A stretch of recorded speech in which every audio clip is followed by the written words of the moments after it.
Hello, part 3 of the CD collection. Straight into it. Starting off with an album that is probably one of the more recent ones that I bought off a whim, really. I bought a vinyl with it and just thought, why not yank that? We got Dream Theater's Awake, released in, I don't even know when this album came out, 1994.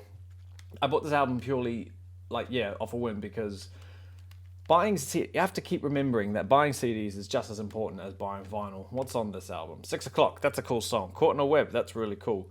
I haven't listened to it a lot. Like I say, it's quite new and I think it's... Has it even been played? I don't know. It might have been played once, but yeah. Other than that, yep. The only Dream Theater CD that I have.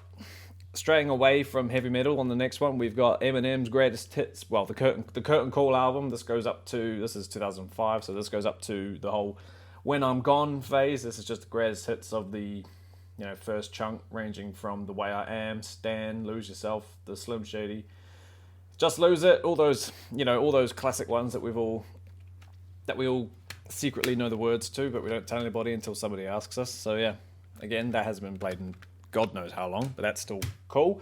Of course, back to metal now, because that's what we're about. We got Ensiferum's debut album. Yes, I bought... There's a few of these that's going to turn up, but I bought Ensiferum albums after I bought tickets to see them live in Australia.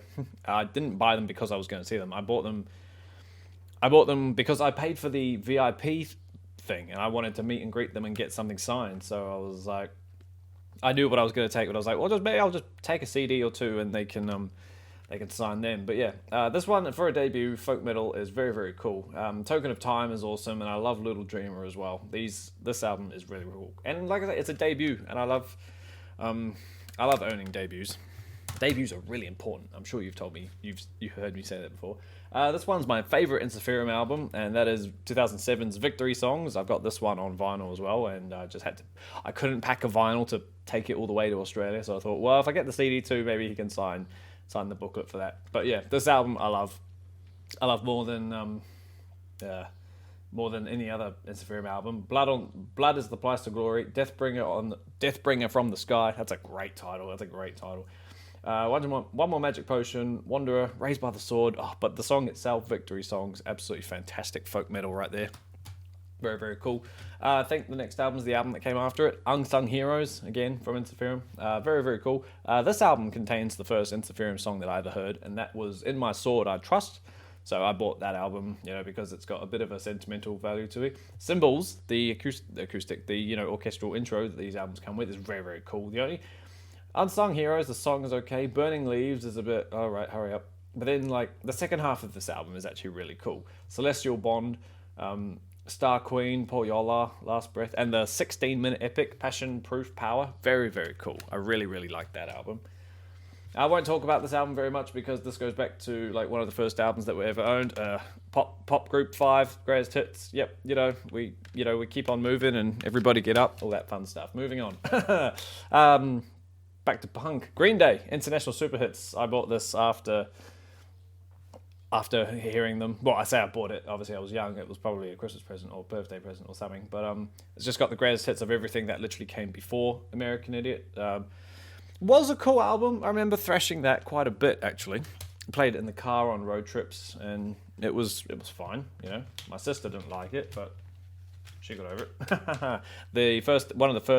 The first album that ever made me sort of realize what a guitar was.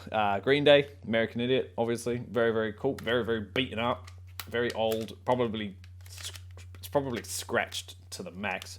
But yeah, this album is more than iconic. Very, very cool. I don't need to talk about what's on here. Jesus Suburbia, Holiday, Boulevard, St. Jimmy. I have the vinyl of that as well. Very, very awesome album. This next album I thrashed as well. This was a Christmas present.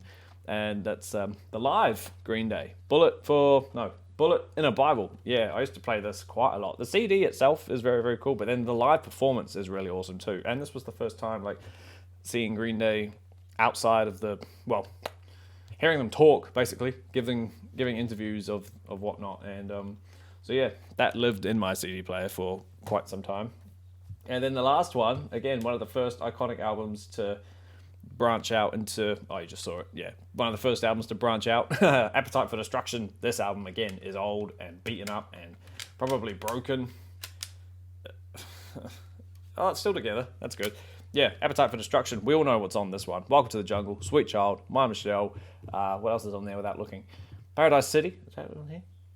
Yep, Mr. Brownstone, Rocket Queen. What's my favorite one? My favorite one was You're Crazy. No, You're Crazy was good live. Not, I don't like the studio version, but yeah, Night Train. That's a cool song too. But yeah, really, really awesome, fun album that every metalhead rock fan obviously needs to own. Also, as thank you so much for watching CD collection number 3. Stand by. I'm sure number 4 won't be far away. So until then, see you all later.